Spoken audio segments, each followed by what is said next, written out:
تازہ ترین ویڈیوز کے لیے چینل کو سبسکرائب کر کے بیل آئیکن اور آل نوٹیفیکیشن پر کلک کریں تاکہ آپ کو ملے ہر اپڈیٹ سب سے پہلے۔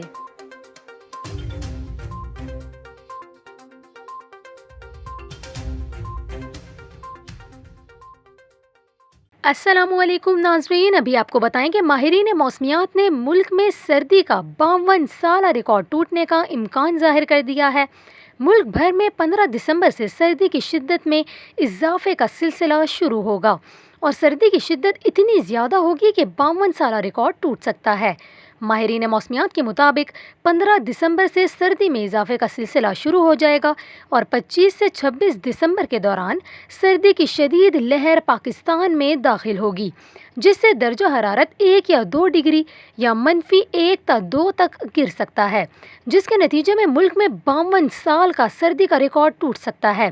28 تا 29 دسمبر تک سائبیرین ہوائیں پاکستان اور ہندوستان میں داخل ہوں گی، جس سے معمولات زندگی بری طرح متاثر ہو سکتے ہیں۔ ماہرین کا کہنا ہے کہ سردی کی شدید لہر سے سانس اور دمے کے مریض سب سے زیادہ متاثر ہوں گے۔ چھوٹے بچوں کو نمونیا جیسے جان لیوا مرض سے بچانے کے لیے گرم کپڑے اور ٹوپی کا لازمی استعمال کروائیں اور بلا ضرورت گھر سے باہر نہ نکلنے دیں۔